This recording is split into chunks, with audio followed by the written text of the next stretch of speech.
Student, आज हम आप लोगों के लिए एक निबंध लेकर के आए हैं।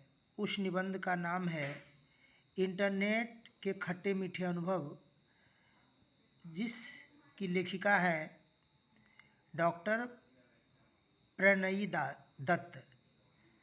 इन्होंने इस पाठ में क्या बताने की कोशिश की है, हम उनकी विश्लेषण करने जा रहे हैं।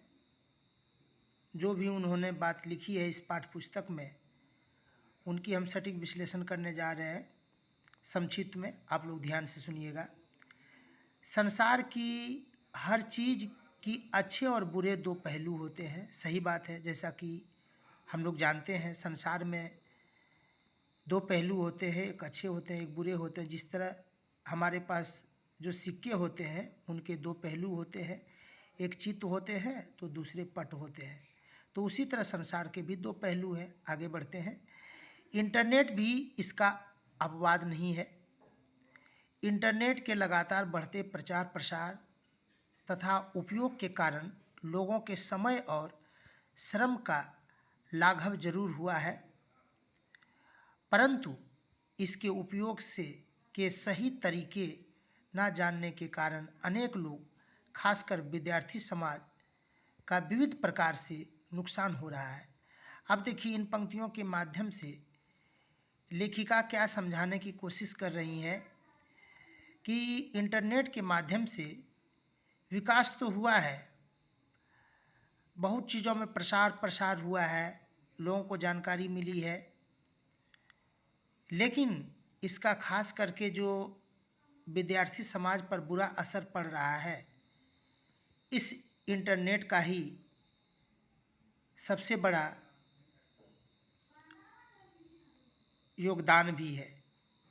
यानी एक तरह से विद्यार्थी समाज इंटरनेट से, यानी इंटरनेट के बुरे लत के कारण बिगड़ते जा रहे हैं। यहाँ पर यही बातें बताई गई है। प्रस्तुत कहानी इंटरनेट के खट्टे मीठे अनुभव के मुख्य चरित्र निहारिका को उनके पिताजी ने इंटरनेट सहित एक कंप्यूटर उपहार में दिया था।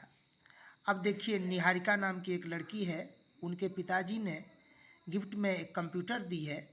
अब देखिए आगे क्या होता है। इसका उद्देश्य यही था कि उसके ज्ञान की परिधि विस्तृत हो, यानी बढ़े। निहारिका ने इंटरनेट का उपयोग विविध प्रकार से किया, परंतु इसका उपयोग करते करते उसे मालूम ही नहीं रहा कि कब वह बाहर की वास्तविक दुनिया से अलग होकर इंटरनेट की काल्पनिक रंगीन दुनिया में समा गई।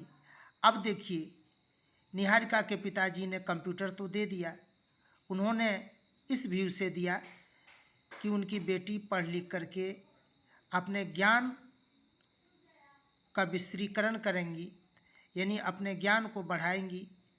उसमें धीरे धीरे इंटरनेट भी संलग्न कर दिया गया, जोड़ दिया गया।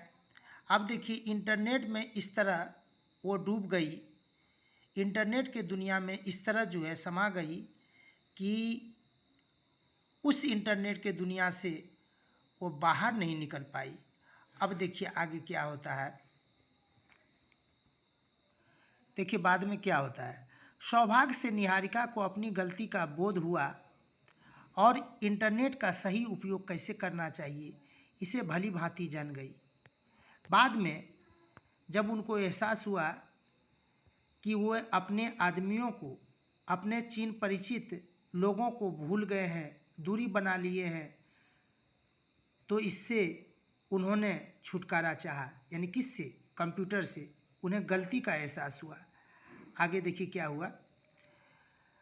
और इंटरनेट का सही उपयोग कैसे करना चाहिए इसे भली भांति जान गई। आखिर वह अपना अनुभव लिखकर इंटरनेट के जरिए अपने दोस्तों को भेजा ताकि वे भी इसका सदुपयोग कर सके और इसके दुष्परिणाम से वे बचे रहे।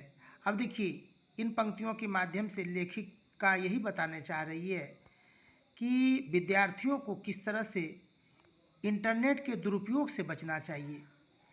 इसका तो जीवन में सही जगह पर उपयोग करना ही चाहिए, लेकिन खास करके जो दुरुपयोग कर रहे हैं हमारे विद्यार्थी समाज, कभी कभी इंटरनेट के माध्यम से वो इतने खो जाते हैं कि अपनी पढ़ाई तक वो भूल जाते हैं, अपनी नींद को भी समझिए एक तरह से बेच देते हैं।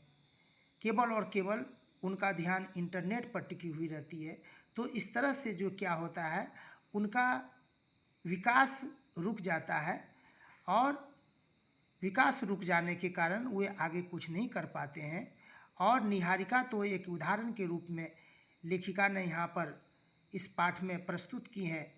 तो हमें पूर्ण विश्वास है कि मेरी ये विश्लेषण आपको समझ में आई होगी। दिक्कत होगी तो आप हमें कमेंट करके बताइएगा। इसकी और भी सटीक विश्लेषण, संपूर्ण विश्लेषण हम आगे वीडियो में करेंगे। ये तो संक्षिप्त रूप से हम बताए हैं, लाइन बाय लाइन आगे करेंगे। तब तक के लिए हम आप लोगों से विदा लेते हैं। आप लोग खुश रहिए, स्वस्थ रहिए। आप लोग के उज्जवल भविष्य के लिए मंगलमय कामना करते हैं। जय हिंद, जय भारत।